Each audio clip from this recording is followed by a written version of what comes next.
All right. Hello. Welcome to another conversation about money. Thank you so much, everyone, for watching. And we have Steffani on today. Steffani, if you could just tell us a little bit about yourself and that the first thing that we always talk about.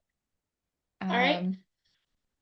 Um, Well, like you said, my name is Stephanie, and I am a stay-at-home mom of 6 kids. We homeschool, so I have a from my kids are 2 to 12, so we have a big range that we have to have fun with.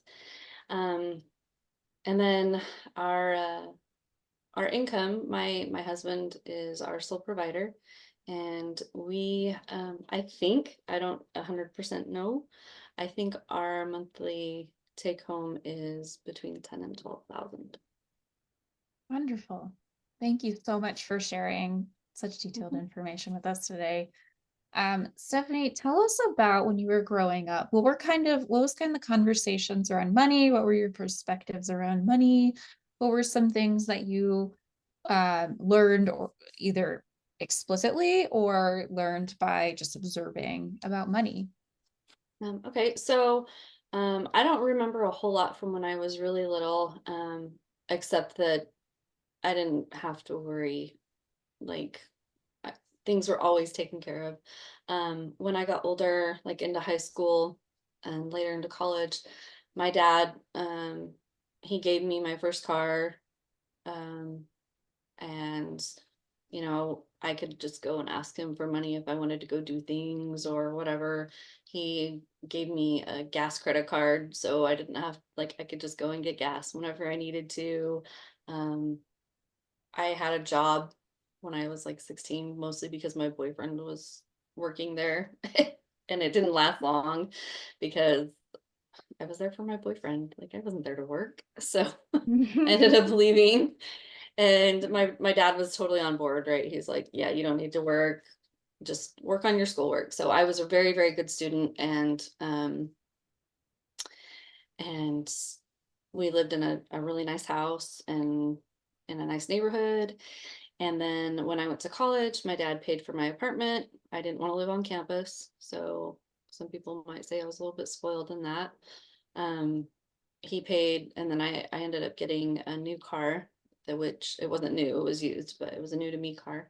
And he paid the payments on that well into my first marriage. Um, he paid my rent. Yeah, I said that. He paid my rent, my car, and he gave me like a monthly allowance um, that I got. So I didn't have to work so much. I did end up working in college though, so because I got married. And so he was like, you really should start doing something on your own. And to be fair, he did not like my husband at all. So, Mm, and fair point. fair That's why point. he's my ex-husband. Tell us about your first marriage and what was your uh, experience with money there? um, so when I knew my first husband from the time I was like 13 years old. He was my cousin's Mm. best friend, and my cousin and I are really close. So I've known him for a really long time. He was, when we got together, he was making good money, and um, he was taking care of business. Once we got married, he could barely keep a job. Um, he did end up having a job. Like, I think the longest he had a job was like 18 months. Mm. And it was a job that my brother got for him. Yeah. And it paid well. He had to work hard, but it did pay well. And so we were able to rent a really nice house. I mean, not really nice. It was just us, right? So it was a small house, but it was nice. It was new. And we rented that. Um, and then I got laid off from my job. He got laid off from his job. And we had like renewed our lease that like the week prior to us both getting laid Wow. off. Oh, So wow. my dad came to the rescue again, and he paid that month's rent because we couldn't make rent, and then we had to break our lease. We had to move it back into my back. I had moved back in with my mom and dad. He moved in with his brother, so we kind of separated, but we were still in the same town. He just didn't want to live with my parents, and I Mm. was like, I'm not living with your brother, no way. So and then we moved up to Wyoming, and I was taking care of my grandfather before he passed away, and I was bringing in money. Again, he wasn't.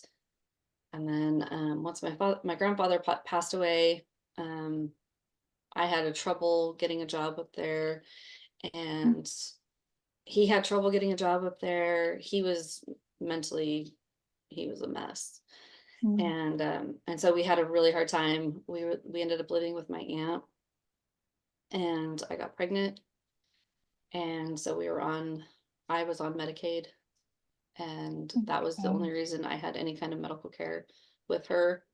Um, and then like he just he just wasn't working, and he wasn't working, and I was so sick with my first baby that I couldn't work, and so we Yeah. had no money coming in. We were visiting like the food pantry to get food. We were on food stamps. I didn't have enough money uh to go to the doctor, um to like for gas money, and so I had to get money from our church to do that.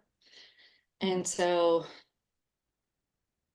yeah, it was rough. It was Yeah. really rough to go from, Yeah. being completely taken care of by my dad to with my husband, who, I've always had that like ingrained feeling that the man should be the provider.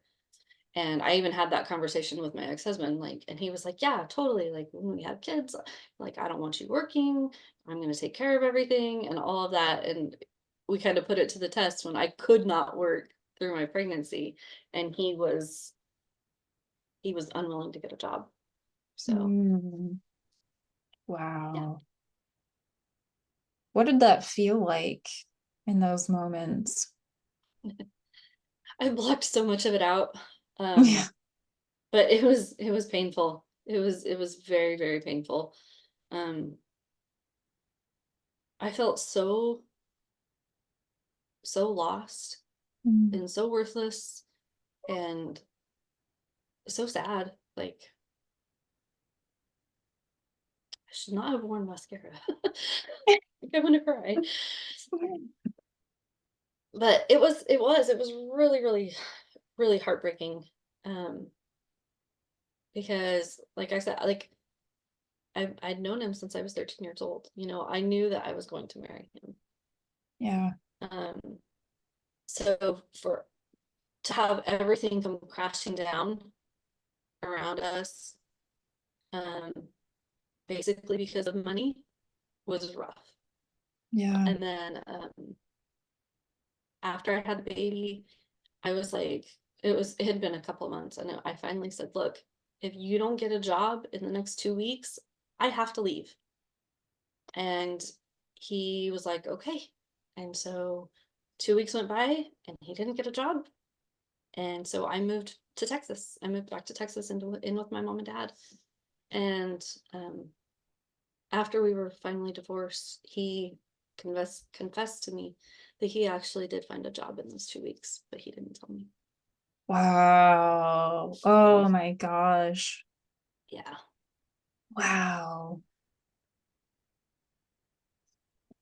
So And how did you handle that? Because that would be on some TV stuff with right. Jerry Springer or something. Well, thankfully, I was over it by then. You're over it by I was then. over it. Yeah. Like Yeah. it took um a little over a year to finalize our divorce. And, I came back to my dad, and my dad took care of me and my Yeah. baby, Yeah. he was like, why isn't he paying child support? And why isn't he doing this? And I was like, he doesn't have a job. Like, I don't know what you want me to do. Right. And so he finally did get a job. Um, I don't know, maybe 4 months before we got our divorce was actually finalized. And and he didn't know that we got divorced, right?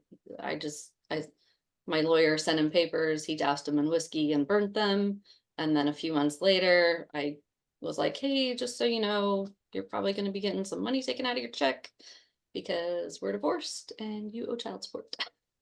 So, Nice of you to warn him. right? I thought so. But my lawyer was like, do not tell him that you're divorced until it's been 30 days because he can like file something or something. I don't know. So Wow. Okay. I was like, okay. So then what happened, and how long did it take to make some other shifts happen in your life? And how would you find your feet after that? Because that's a huge, just rug out from under you, kind of rock bottom moment. Yeah, it was. A big part of it was that the whole time that I was married to my ex-husband, I had quit going to church. I kind of was in this like, God doesn't care about me stage and all that. But when I had my daughter, it was like I got a slap in the face. And, he was like, you can't do this alone. And I was like, you're right, I can't. So I started going back to church when she was 4 weeks old. Mm. And um I I was able to, um, I kept going and everything, and I'm LDS, and so I ended up going through the temple for the first time, and receiving my endowment, and then I made myself a promise. I said, I'm not going to marry anybody else unless they can take me to the temple Yeah. and they can take care of me. Yeah. And I I started like perusing the single wards around us, and uh they had a temple night, and I went to the temple night, and that's when I first saw my husband. Mm. And we kind of had this miraculous, crazy things happen to us. And long story short, um we had our first date on Halloween, and we were married on um New Year's Eve. So Wow. really, really, really crazy, lots of miracles, wild, wild, wild story. But Mm. I think that's beyond the scope of this. I know, but I can't wait to hear about that another day. It sounds incredible. It was wild. And I have to, So like, honestly, I have to keep looking back at that sometimes and be like, God did this. It's his fault. Like, it's all I'm your here fault. because he told me this is where I'm supposed to be. Yes. So, So what happened with your financial position after that? What did he take care of your new husband immediately? What did that look like, and how did things change for you in that way? like I said, we got married really, really quickly. But my husband would not, like, I had a car that I had to pay off, otherwise it was going to get repoed. Mhm. And he was like, yeah, I'll pay it off. And I was like, okay, great. It has to be paid off before the end of December. And he was like, oh, that's a bummer because I'm not paying it off until we're married. So, so like right after we got married, I think it was like, January 2nd or something, he went and paid it off. But Mm. he would not until we were actually married. So that was cool. But when we first met and everything, yeah, I was like, look, I'm serious about this. I want somebody that can take me to the temple, and I want somebody that can take care of me. Yeah. I want to homeschool my kids so that I'm not going to be working. Like, that will be my job. And Mm. like, you have to be okay with that. And he was like, that's exactly what I want to. He's like, I want to Wow. homeschool. I want my kids to be homeschooled. I don't think married women should have to work. Yeah. I think they should be provided for. And I was like, gosh, dream guy, right? This is exactly what I want. Yeah. So I was like, okay, well, I don't want to have to worry about, you know, our utilities getting shut off. I don't want to have to worry about, um, being able to make our house or rent payment. I don't want to have to worry about making car payments. I don't have to worry about whether or not we can get gas or groceries or any of the things. And he was like, what are you talking about? Like, that's, Yeah. I don't even have any debt. And I was like, okay, but like you have a house, right? And he was like, well, yeah. And I said, well, how, you have a mortgage on that, right? And he was like, well, yeah, but it's almost paid off. So he paid off a house in like 7 years. And this was not Wow. like an insignificant chunk of money. This was a nice house in Washington State. So yeah, I was like, oh, So we're great. This is gonna be great. you found what you were looking for. Like, I want to highlight that first of all, because that is so huge. Especially in this day and age, I think to make that requirement as like those are your two big things. Like take me to the temple and provide for me financially. I think that a lot of women are afraid to ask for that and make that a requirement because then they get called gold diggers. Did you ever have that fear or concern or get said that you like, people before Yeah. your husband? Yeah. So my husband took me to see his family for Christmas right before we got married. And he was like, okay, I'm gonna marry this girl, right? And his mom and his dad has passed away, but his mom and his brother lost their minds. Mm. They were like, this girl is nothing but a gold digger. She's only marrying you for your money. You're crazy. There's no way that this is gonna last. All this stuff. And sadly, like I don't know for sure if this is true or this is a story I'm telling myself. His brother like won't talk to him anymore. Like he Mm. hardly ever talks to him. And they used to be pretty close. So Wow. I'm like, I don't know. It's kind of Yeah, wild to me. it is kind of wild. And it's been how long since you've been married? We've been married 10 years. Okay, so if you were a gold digger, you would have taken the divorce steps by now to get all his money. I'm in it for the long game. The long game. I gotta get all the things first and then I can like that's what they think. I'm like, I think my husband even kind of still has those feelings is once I have everything, then I'll just divorce him. Yeah, And I'm yeah, like, dude, you're way more worth things to me. Like you're more, what's the word?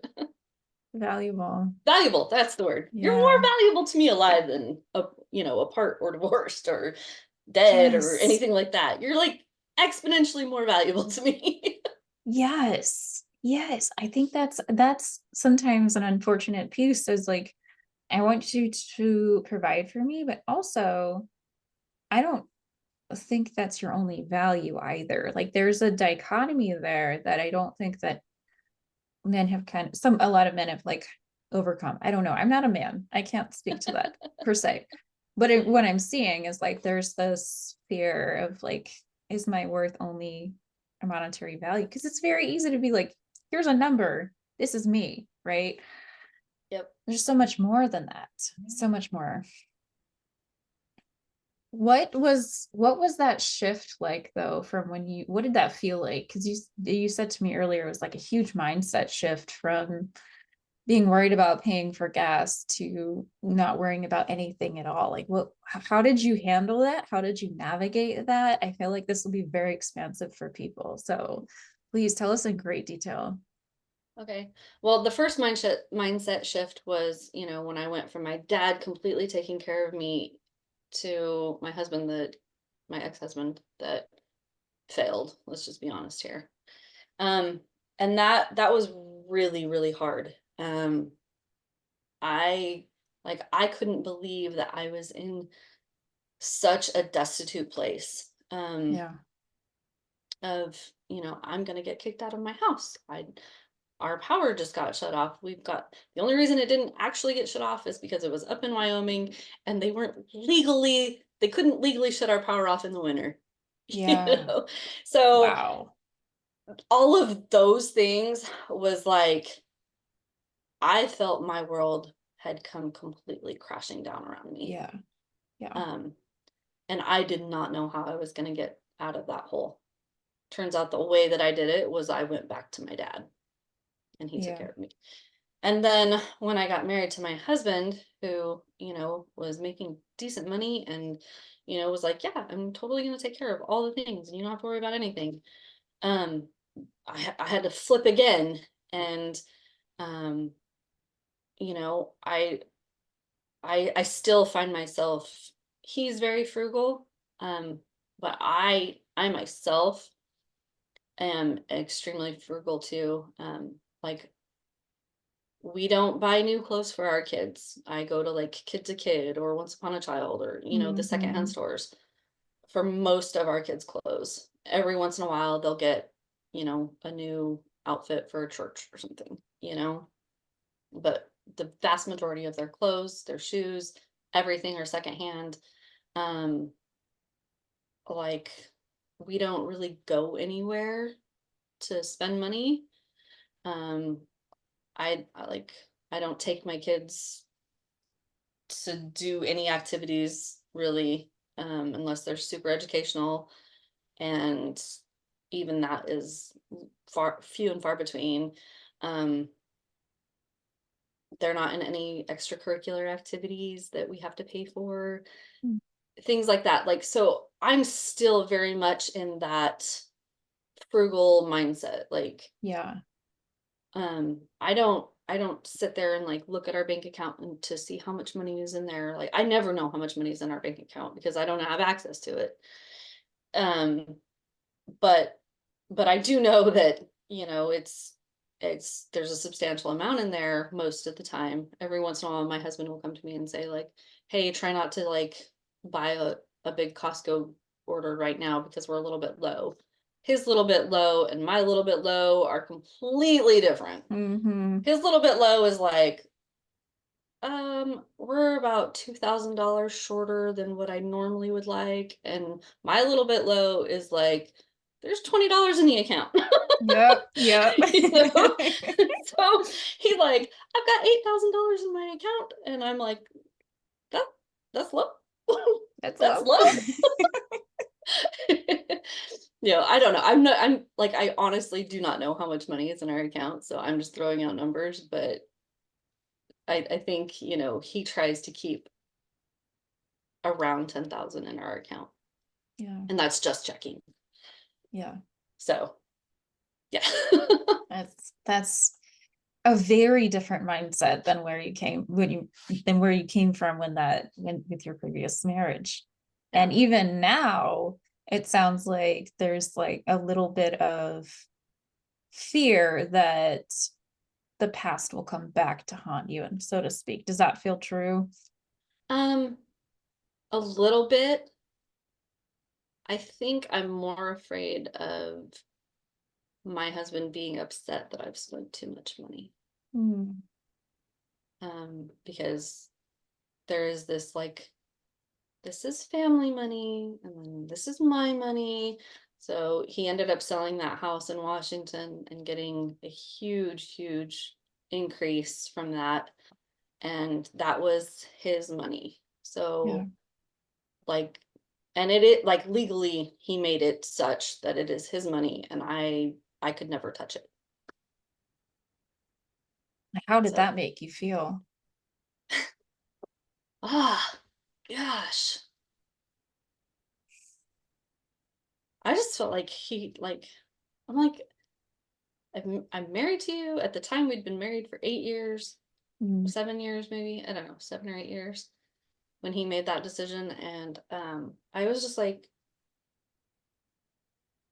completely dumbfounded that he still could not trust me yeah. enough to be like, I don't have to make this legally my money. Yeah. The fact that he had to make it legally his money was it was like a stab through the heart.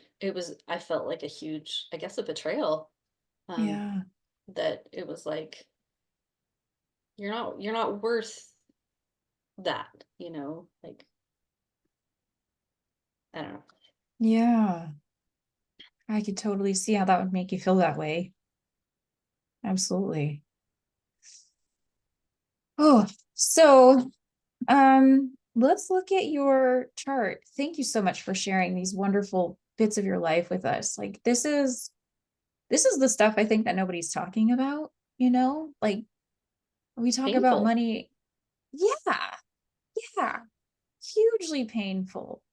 Betrayal, financial betrayal. Gosh. And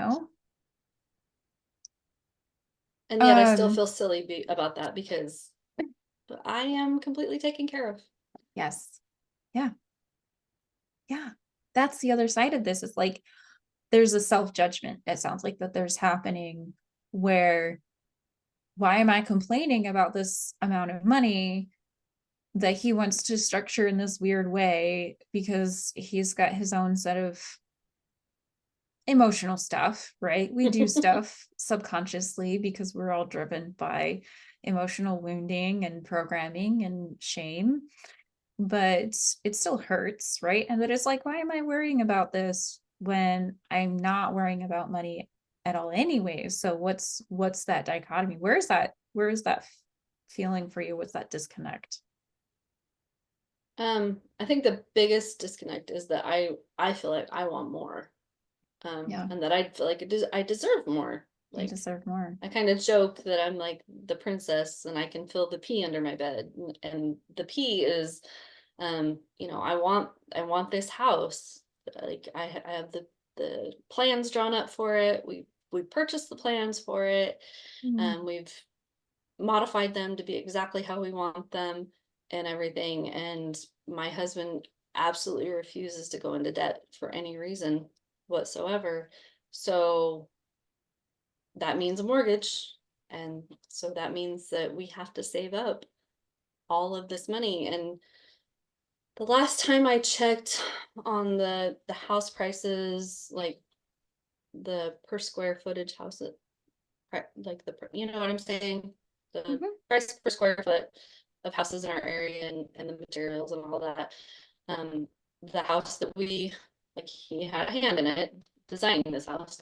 The house that we want to build is would cost us probably 6 to 800,000. So that's what we have to save for. And right now we're living in a mobile home that's like, I don't know, 1,200 square feet, maybe.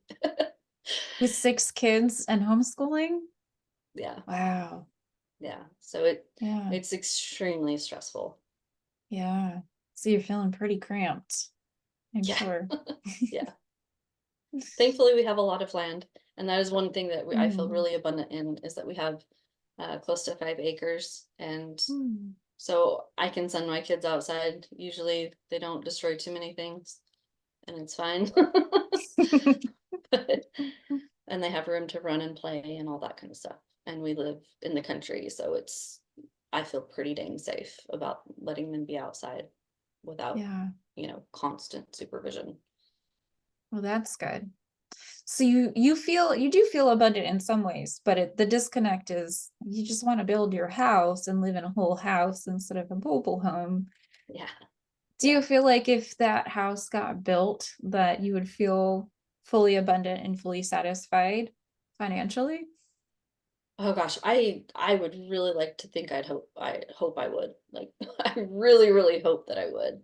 Yeah. Um, I don't think I have that like I always want more mentality. Yeah. Um, I just want I just want what we need, I guess. I just want to meet the needs. Yeah. That's important. Okay, I love this conversation. This is so beautiful.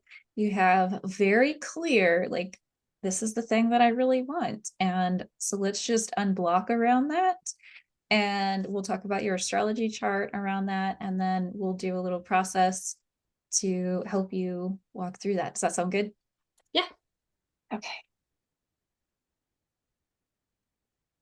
Oh, hold on a second. We're just going to open.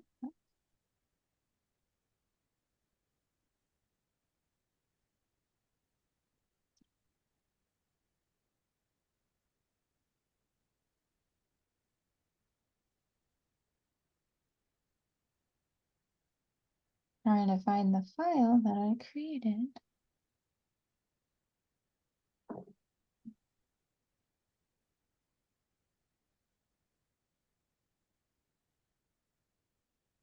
There we go. I thought I had it, but now I have it better. Okay. All right. So Stephanie, this is your astrology chart. There are a few things that we're going to highlight here that have a lot to do with the story that you just shared with us. And we have some good news. So we've got that too in here. Yay! And you shared with me that you know a little bit about astrology. You've been sort of playing with astrological charts for a while. How long do you think you've been looking at astrological charts? Maybe about a year. Okay. And by looking at charts, I mean, like, I've ran my family's charts and been like, oh, that's where your ascendant is. Oh, that's where your moon is. So that's kind of like the extent of it. I did like Google all of my aspects and try and like, or I guess not aspects, but placements, and try and Yeah. see what they had to say. Um, there's actually, I don't know if this is even remotely significant, but it's actually really, really cool. So like I said, we have 6 kids. So my husband, and our oldest share sons. Okay. My husband and our middle child share um ascendants, Oh, yeah. and then my husband and our youngest, okay, these are all boys, all the boys, our youngest boy share moons, Interesting. and then the girls, oldest shares sun, middle shares ascendant, and youngest shares moon With with him or with me, you? with me. Oh, that is significant. I have like so many chills right now. Oh my gosh. Like when I realized that, I was like, that is the coolest thing ever, and I don't even think it means anything. I don't know, but it's cool. It's so cool. Oh my gosh. Yeah, that's not something you see very often. But what I see a lot is a lot of families having some similar points, or having a lot of themes. Like in my family, we have a ton of Leo, we're just like all over the place. And I'll see this with human design charts as well. I'll see how different design charts run in the family, and then the family weirdo often has like a different human design chart. Oh, I this can is see that. Well, I would say that I was the weirdo in my family, but my sister is probably the actual weirdo. And she is the only, she's a reflector in all of us. So I know that wow, that in and of itself is like super super rare, rare. but all of the Mhm. rest of us were, manifestors and generators, manifesting generators, so there's no She projectors. must really be exhausted from growing up with you guys. She is like, it's weird though, because she is the one that like drives everything. She's the one that Interesting. makes sure that we all have, stuff for my mom and dad for their birthdays and for anniversary, and like make sure that the family get-togethers are coordinated and that everybody knows what they're doing. Like she's the one that does all of that. She's the Wow. one that like makes spreadsheets for family vacations, and we're all just like, okay, let us know when we're gonna go there. So I'm Oh, like, it's I so don't fun. know. I think you're broken. I don't know. There's something wrong there. Please don't burn out. Please don't burn out. Oh, I love that. Okay, so but let's talk about you. Yeah. Sorry. No, you're fine. I think it's very common to be like, I love this stuff. I've looked at my chart and I want to talk about everybody else around me because curiosity, first of all. But second of all, sometimes I think we want to understand the experience that we're having and whether it's us or it's the people around us. And having that insight, like, oh, this person isn't just mean to me because it's me. This person's mean to me because they haven't cleared their wound around their Aries and or their Mars and Aries or something like that, right? It's just like, okay, that's not my Yeah. problem. They can deal with that. See, I thought you were gonna look at my husband's chart and be like, yeah, he's broken. Like, girl, you're just Oh my goodness. Probably not. Um, It's probably just got a few things in there that you're like, oh, okay. And I can look at his in a little bit, because I think you did share his birth data with me. Yeah. But what you just said, I'm going to start at the end of our conversation. Actually, no, we'll start with our big three because that's what everybody wants to, that's what the most important stuff we need to talk about Okay. in the first place. So you have ascendant in Scorpio, sun in Libra, ascendant in Scorpio, and then the moon is in Gemini. Your sun in Libra in the 10th house, we talked about this before the recording, but it's like this obsession with fairness. There's an obsession with like fairness, but because it's in that 11th house, it's like, I want it to be fair for everyone. And if everyone can't have it, then it's not fair that I have it. So that's kind of how the sun is playing out. It doesn't really apply to the conversation we just had, but it could apply to other situations like I feel fully taken care of, but maybe my friends don't, and I don't know what to do with those emotions. Yeah. And working through some of that is particularly important for Okay. you because the sun is like the core of who we are, and Libra is very much focused on other person, one-to-one relationships, and really focused on that other person in one-to-one relationships. And that's confounded by the fact that you have Venus and Virgo, and Venus rules Libra, and so they have similar meanings. And Virgo is the sign of service, right? And so this is kind of echoing like I'm going to serve other people. And so your heart's desire, like your intent, your personality is very predicated on making sure other people are okay, Yeah. especially because you're homeschooling 6 kids. That will do it. Yeah. I Uh definitely feel that. yeah. Yeah. Let's talk about the moon. You have the moon in Gemini in the 8th house. 8th house is the house, like 6th, 8th, and 12th. People don't like those houses because they're the hard houses. The 8th house is the sign of death and taxes, and no one likes the 8th house, but it's also the sign of legacy. It's also the house of inheritances. It's the house of like big wins, big losses. And so when I talk about money, I talk about the 8th and the 2nd house. The 8th house is about assets, and the 2nd house is about income. The 8th house, having your moon in there, is that your heart's desire is to be fully taken care of, is supported by your family, by your ancestry, by it's passed down. Like it is like a birthright of yours to just have that financial abundance.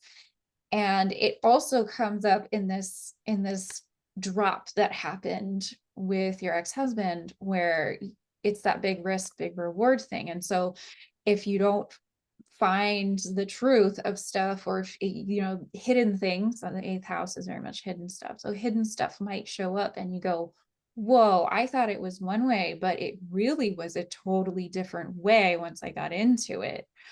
Oh, and that, like, you jumped into that with your whole heart, right? The moon representing your heart. And so that's the practical manifestation of that. But your heart, your Gemini heart, is like very connecting, and it's like it's really important for you in general to just be connected to people and just share your heart with people. And so thank you for sharing that with us. Yeah. So My that's the husband's sun and the moon moon. is in Gemini as well. Interesting. So you connect, that's probably got a lot to do with why you connected so quickly, because you just get each other's emotions. And there might be times where you're like, this is so crazy. But it's because when there are differences, it's so obvious, because so much is actually like subconsciously in alignment, that when you have differences, it is like this huge obvious thing. Yes. And you're like, what is this? We're used Yes. to being in sync. This is crazy. Yeah. And it's a different house, so it might be coming out in a different way. So the house is how you manifest it, how you practically apply the energies of the planet or the luminary in this case. And how does it come out of your body? How does it actually come out? Like, how do you apply that? And so your heart is like in death and taxes and life insurance, right? And it's in financially like being taken care of as well. And so it comes out as like, I am here and I am worthy of being provided for. For him, if it's in a totally different house, it's going to come out a different way. And so paying attention to how that comes out, and we can pull up his chart in a little bit here and we'll talk about that. But His is in kind the of paying 10th attention to house. that 10th house. Oh yeah. So his heart is in his career. End of story. He is driven, like his emotions are fully invested in the career. That's probably why he's so good at making money, because his heart is in his career. It has to be in his career. And it makes so much sense to him, emotionally makes sense to him, to have things compartmentalized as well, because the 10th house is so systems focused. So if he's fully compartmentalizing all his emotions, but it probably works for him. It And does. then over analyzing it with that Gemini moon, like overthinking emotions, and like, okay, if I compartmentalize it though, it feels better. Mm-hmm. Yeah. So He tells me to compartmentalize, and I'm like, I can't. Sorry, it's it's not a thing. all a thing. Yeah, his North Node is in his 10th house too. Oh yeah, so he knew what he was coming here for, and then he did it. Yeah. Not everyone is in that way. Not everyone is so focused, and it helps too that his North Node and his heart are aligned with the particular benefits of this world. Like the world that we live in is very focused on the earth signs and the earth houses. And so people who have a lot of Capricorn get rewarded more, because that's an alignment with what they are. And people who have a lot of 10th house stuff get rewarded more in this world, right? Because that's what responsible, dutiful people do, right? It has all that Capricorn stuff. And so the most Capricornian people have the least amount of intuition typically, right? But they get the most money because they're rewarded by this world. And that's just how this world navigates. But we have so much more going on in there's like so much more to it than just like, oh well, if you don't have 10th house stuff, well, just be poor, whatever. There's more nuance to it, there's more stuff, but it's just not as obvious as if you have a bunch of 10th house stuff like he does. Yeah. So And he's actually a Sagittarius, but it's at like 27 degree. Yeah, 27 degrees. 27 So degrees Sagittarius. yeah. Yeah, well, and And he was so an eclipse Sagittarius, baby. So oh my gosh. fun Yeah, so thing. he's got a lot of secrets in his, like he was born to have secrets. Yeah, he does. Like, I don't know about you, but I'm like, yeah, you can have my password to all my things, whatever. He was like, nope. Like, I have no idea what any of his passwords are. None of them. And he's got a different password for like everything. And I'm like, I don't know how you do it. How you do it, man? Right. And like So, you're like, I don't even know your mother's maiden name. Like, right? Do I? I don't do know. what? Yeah. So that's your moon. Ascendant is in Scorpio, and so you come off as mysterious. So when people first meet you, they probably think of you as extremely mysterious, especially because you have Pluto like very close to your ascendant So what in about Scorpio. scary? Because Yes. that's the feedback I often get is I was afraid of you when I first met you. But now you're like the best Yeah. person ever. Yes, that is very common for Scorpio rising. And okay, I wasn't gonna say that I didn't think you were scary when I first met you, because I have a Scorpio midheaven and I like obsessed with change. And one of my problems is that I have to like not change things. And it's like painful for me, right? So when I meet people who have Scorpio, I tend to click with them really well. But Scorpio rising, yes, scary.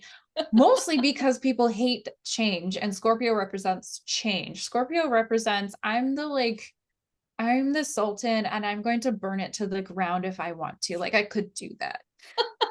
That's what Scorpio is. My second daughter that has Scorpio rising, she's a little bit scary. Like, I don't know why, but she loves to be with my parents and they'll take her out to dinner and she will like growl at people. And they're Oh like, my what is gosh. wrong with you? Random strangers. Rawr. Yeah. I'm like, oh, that's now I know. It's fine. It's just your Scorpio rising. It's fine. It's just, don't worry, Scorpio, right? Like, well, how nice would it be to be like in public and accept that as like a thing to say to people? Right? And they go, oh, okay, I get it. Scorpio Got it. rising. Yeah, browse at people. Normal. That sounds great. I'd love to live in that society. Let's make that happen. That's the beautiful thing about the internet is we can just hang out with those people. Mhm. Absolutely. Okay, so here's something that I really want to show you. Okay. You had mentioned, I said, is there anything about your chart you want to talk about? And you said my Venus and Mars conjunction. And I was like, yes, that's extremely pertinent to our conversation. Let's absolutely talk about that. So you have Venus and Mars conjunct each other, like literally exact, right on top of each other. Yeah. I guess it felt a little more significant too because it was exact. It's so exact. And it's in the 10th house. So that is our house of career. And so one of your intentional career things that you, and I define career as the things that we do in the world, things that we achieve or accomplish, and not necessarily for money, right? What are we here to do? Why are we here? What do we want to create? And it's a little bit different than North Node, which is like, what is our life's purpose? What's the trajectory? But the career can be also include like, how do you spend your days? Like, what is the theme of your days? So you are literally here to fully join in the masculine and feminine, right? Like your career has a lot to do with marriage, first of all. So your career is marriage, and like finding the right marriage for you is a big part of that too, because that Virgo is like, does this fit? Is this the right thing? Is this the best thing for me? That's what Virgo is all about. Like, what is the correct thing? One of the lesser known aspects of Virgo is the concept of the oracle. So going to the temple, like, and you just literally said that too, like going to the temple and saying like, what is the best thing for me? Like, that's Virgo right there. And you said those things in the context of finding the right person to marry, like so significant. And that's your career. So when you deeply pulled those things up, you healed yourself in such a beautiful way, and you did such a good job. And this is even more highlighted by the fact that it's squaring Chiron, and Chiron makes things a little tricky. Chiron makes it, especially Chiron and Gemini, is like, I don't feel heard, I don't feel seen, I feel ignored.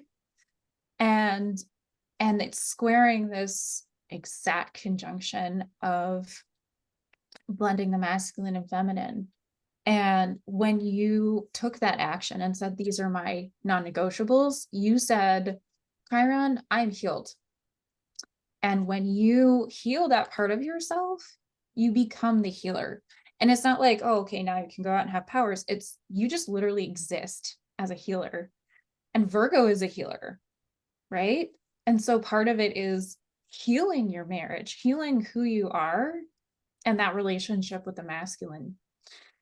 And when you do that, those squares, those hard aspects become so much clearer on how to work with them. And it's less of like, it feels like it's happening to you, and more of it feels like it's happening for you.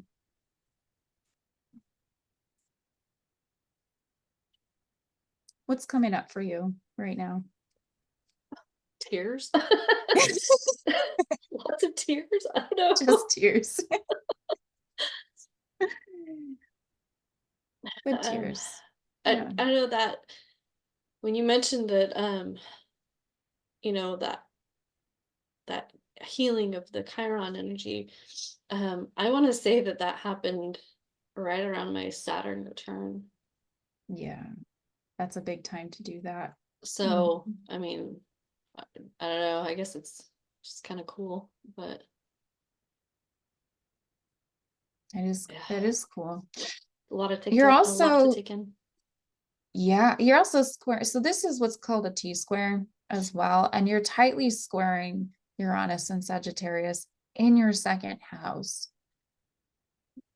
This is a very tight T-square. This is so significant in your life. And you have Chiron in the eighth house, again, assets, and you have Uranus in Sagittarius in the second house, income, right? And so coming to peace with this whole T-square is what had to happen early on for you to finally feel financially stable.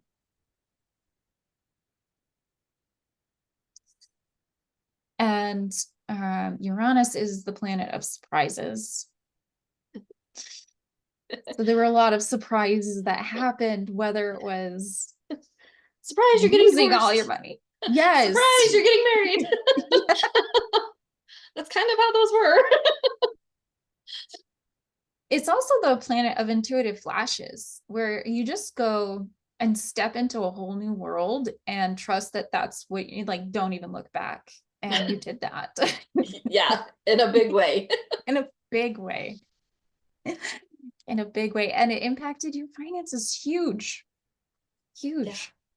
You did all the right things because you were clearly following your intuitive guidance during that time.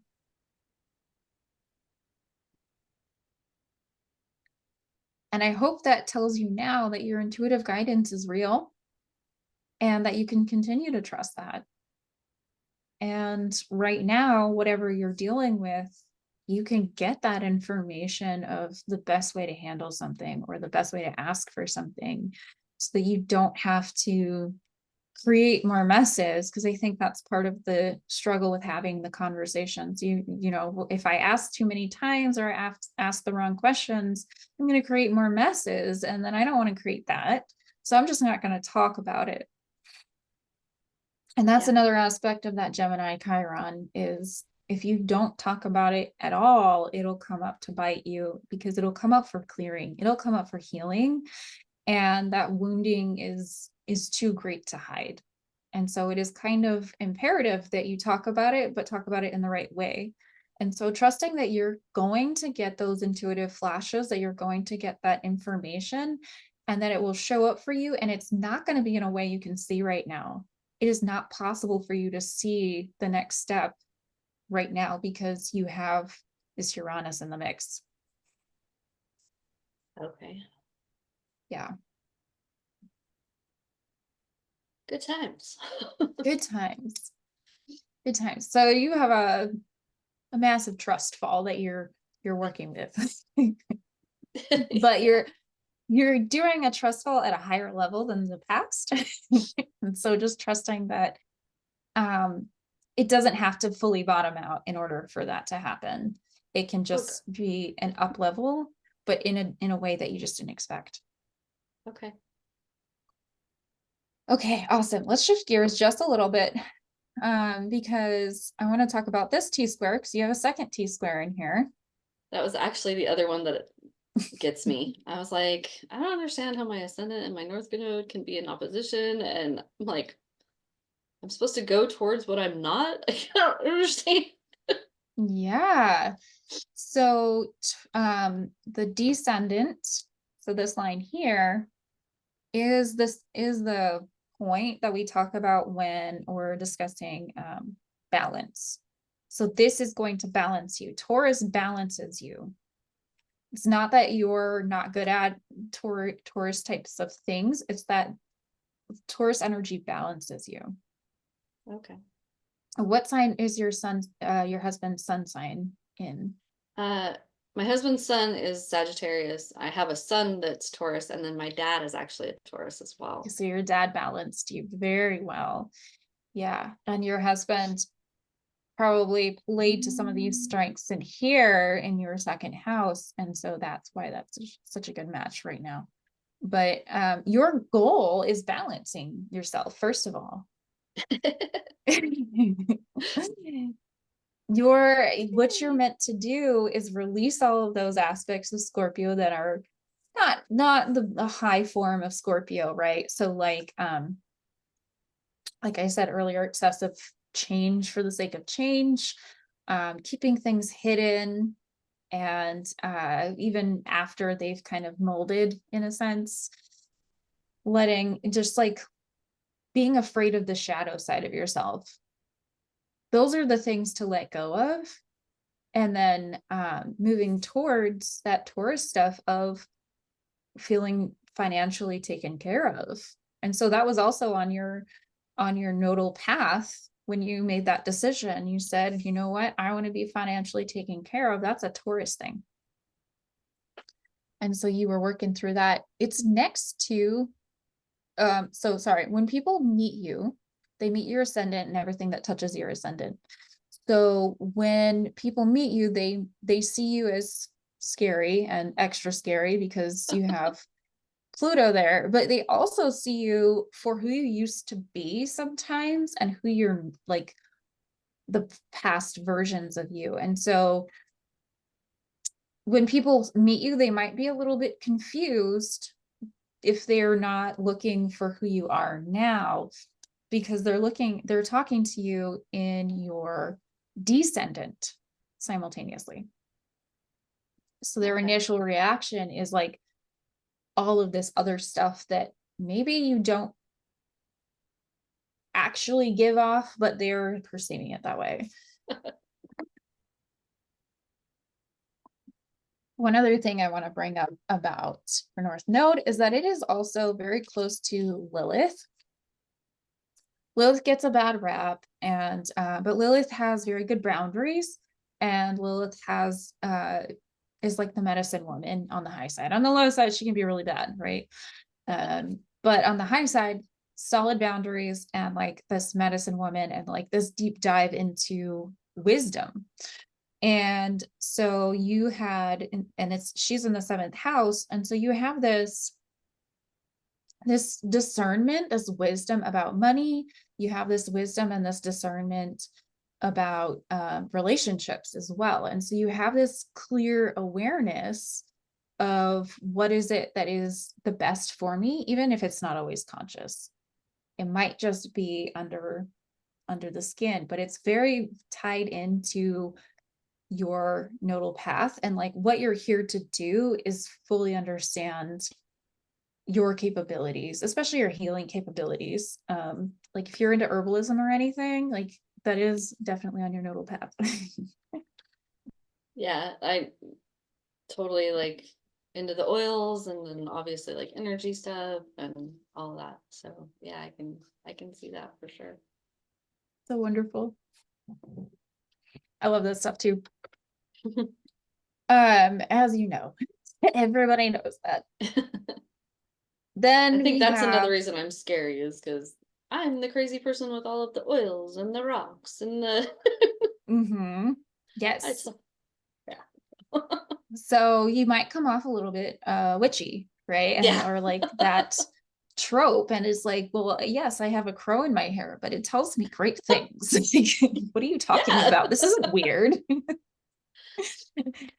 um so all of that is super important to who you are as a personality, right? As you expand into your personality. And that's what Jupiter really represents. When you are denying yourself from yourself, then Jupiter forces you to be yourself in a very expansive way. And so when you're on the low side of Jupiter, it's very expansive in the low side, and you're just like unnecessary amounts of frustration and things like that. Or just feeling like a little bit dead inside in a way, like when people are like looking at beige cars, beige suits, all of that, and it's like, this is boring. Like, where's the personality? Well, you're denying Jupiter from giving your some personality. So letting yourself be that crazy village lady in the forest, totally part of your life path. Fantastic. I'm so glad. It feels right. Feels right. Yeah. The thing that I want to bring up is that this is an Aquarius again. So you have these two things swapped. You have Jupiter in Aquarius, which rules Sagittarius, and then you have Uranus in Sagittarius, which rules Aquarius. And so generally speaking, your personality comes alive when you're being a little weird. So let yourself be a little weird. Especially when you're talking about with your siblings, when you're talking about with your family that you were born into. Just fully let yourself be expansively weird. And when you're communicating with anyone at all. I can do that. I can do that. I can be weird. Not a problem. I love it. All right. What last questions do you have for me about your chart? Gosh, I think you covered pretty much all of my questions. I have a question in general, and I feel like I've never gotten a real answer for it. Yeah. So with my chart, how the signs are like pretty much bisecting each house, Mm-hmm. which sign belongs in which house? Like, Mm. or like rules it, I think is the proper terminology. Yep. So it's more obvious when you start with the first house, right? Because the ascendant's in Scorpio, so that's your Scorpio, your the first house is going to be the feel of Scorpio, right? And so you're going to express things in your body in a little bit more of a mysterious way, which is why you come off as like scary to some people. The second house is going to be your Sagittarius. So the cusp is this, these lines are called the cusp, and the cusp of the second house would be the very first line. And then this is the cusp of the third house. So then you have Okay. Capricorn So it's where the kind of cusp ruling of your the third house house. is. Yes. Okay. I kept getting Mhm. it backwards, and I was like, I don't feel like that's right, and I don't, I don't know, because like with Aquarius, then Mhm. like that would mean that my fourth house is with Aquarius, but it's like Mhm. there's just a tiny sliver of Aquarius. I mean, not tiny sliver, Correct. but Yeah. And so your fourth house is going to be more of an Aquarian concept, especially because you have nothing in your fourth house. And so home and family is again going to be weird. And we're seeing that in physical reality, right? You have all this money, but you live in a mobile home, right? It's home is a little weird for you right now. And the more that you live your life and the more you do your healing work and the more you understand yourself and what you really want, and the more you work with your relationship, that will come to a different reality, but it'll still be a little weird probably, right?